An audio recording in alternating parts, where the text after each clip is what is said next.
Reach high, aim high, and obtain.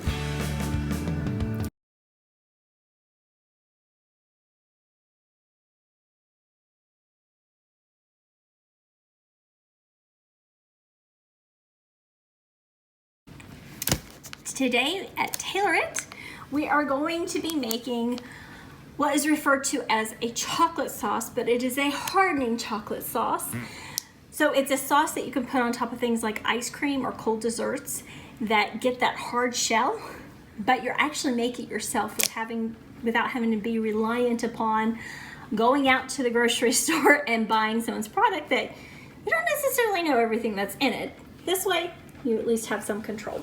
So it starts out with 2.5 cups, and this is my last measurement of the half cup, so you guys can see me put it in there, of coconut oil, and this is organic, cold pressed, and non-GMO, all those fabulous things, coconut oil. And we're putting this in a double boiler, the top portion of it. I got the other portion on the stove. The next part is going to be, and it's just 2 ingredients, is this Pound Plus dark chocolate bar from Trader Joe's. And what happens is when these two, and it's the full bar. Now you can half the 2.5 cups of the coconut oil, and you can do half a bar if you want to, depending on the space, the containers and everything you have. But I like to do a big batch because I know how much my dad loves this stuff, and occasionally when we indulge in ice cream, we like to have something as well that gives that nice chocolatey flavor to our items. And I've learned if I snap it, because they're actually little square pieces in here, before I open up the package, it makes it a lot easier to get to the chocolate without a bunch of little pieces flying all over the place. So this is just my little workaround for getting the chocolate and having it pre-cut, because the faster it will melt, the smaller the pieces are. Okay, and see here, how pliable.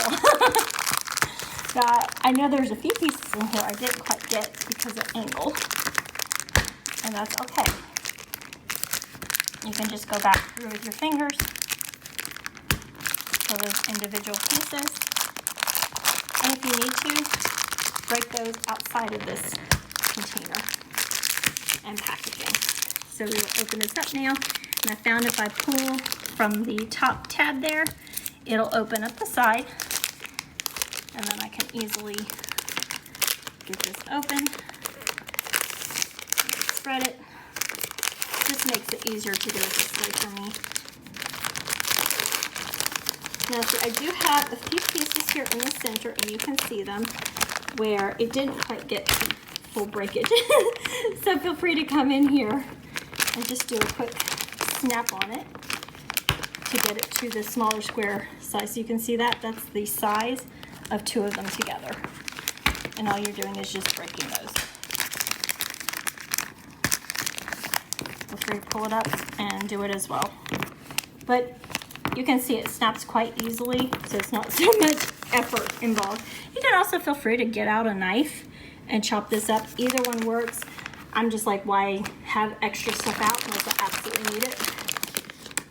And then we'll just pour that on top of our coconut.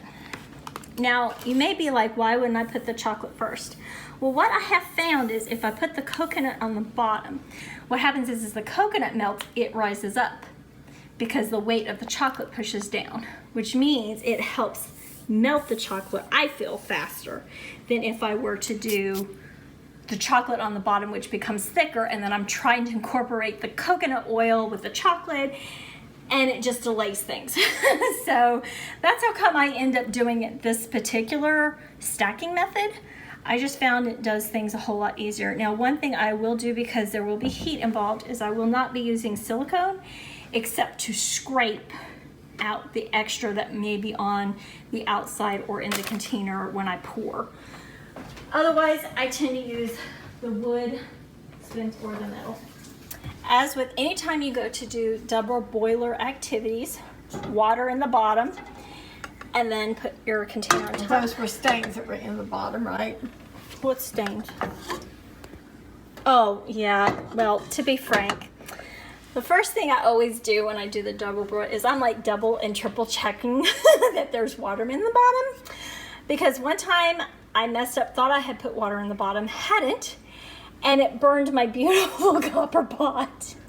And that's what that stuff in the bottom is, because the only thing I use this for is double boiler activities, such as melting chocolate. And that's what happened. And so now I always double and triple check before I ever even put the eye on that I put water in the bottom and it's enough. So I cannot emphasize enough from the experience I had to make sure you put water in the bottom if you're doing this approach. Now because, and this is so fabulous, coconut oil pretty much starts melting at body temperature. That means when you start warming this up and you start putting your hand, it starts melting. So the coconut oil will melt pretty fast. And again, as I mentioned before, I'm going to either use a wooden or a metal spoon, but I actually prefer wooden when I'm working with ceramic because I don't want the metal to be scraping my beautiful ceramic containers and leaving gray marks all over my ceramics. So that's how come whenever I'm using a container like this, which is a ceramic, I tend to bring out my wooden tools.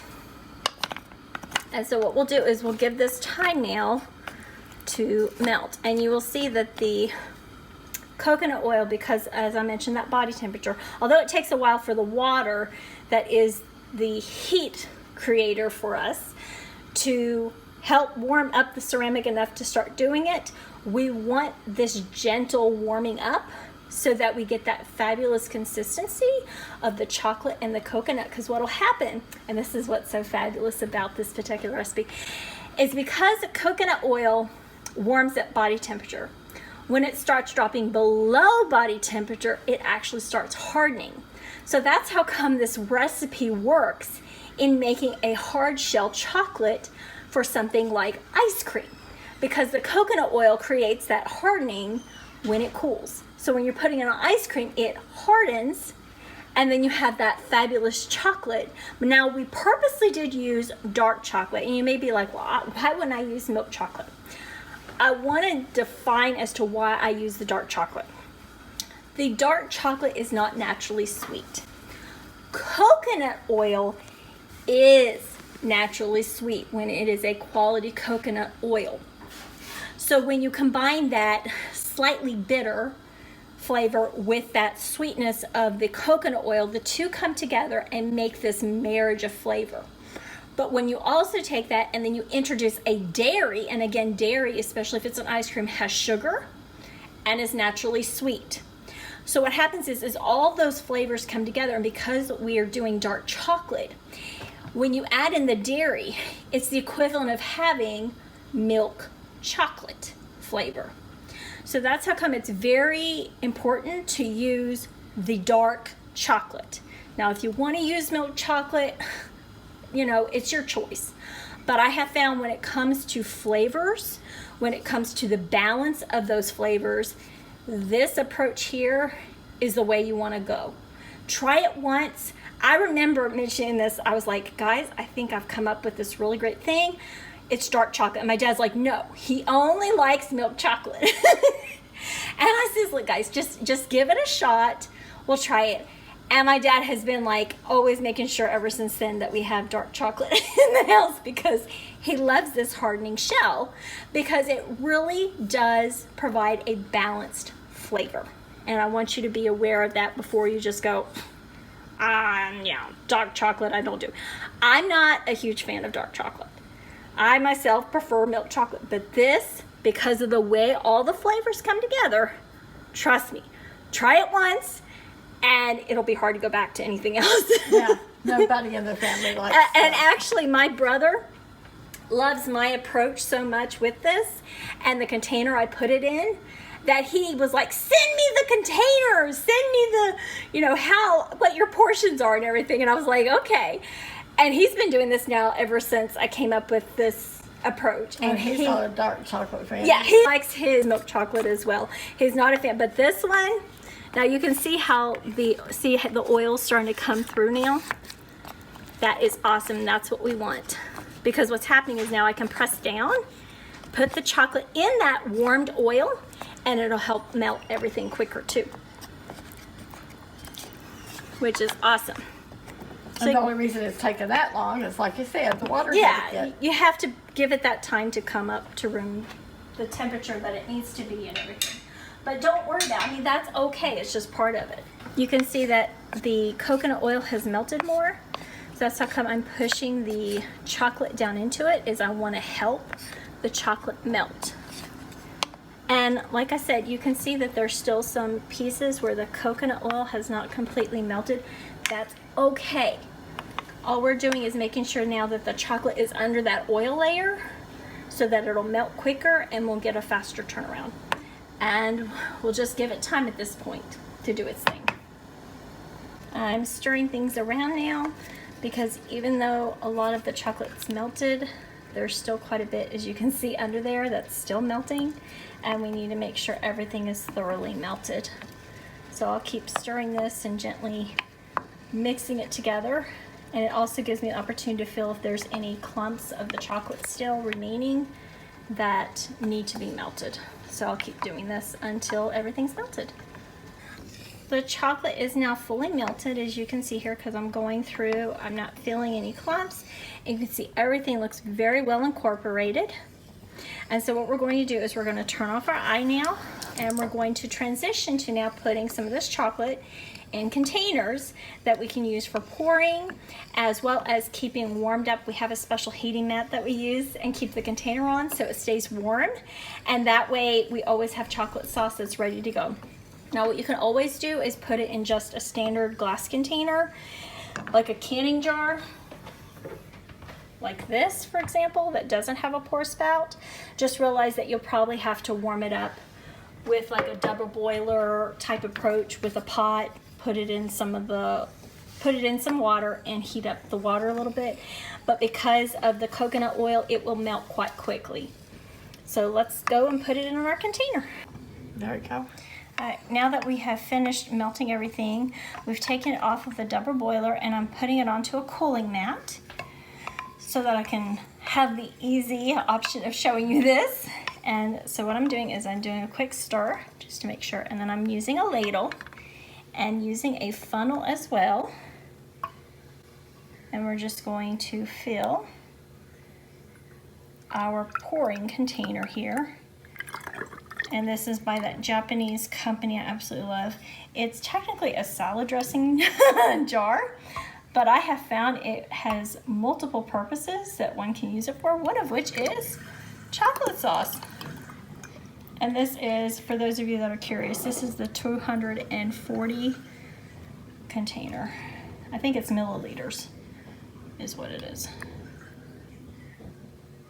Okay, we'll stop there. And then what we'll do is take that off. And then it comes with a silicone pouring spout that makes things so easy to do. Rotate it a little bit to make sure that the silicone bottom piece fully uncurls from when you put it in. And so it's got a good seal and hold all the way around the lip, and you just do that by rotating it. Then you'll feel it fully sit in place, and then now you have a lid for it.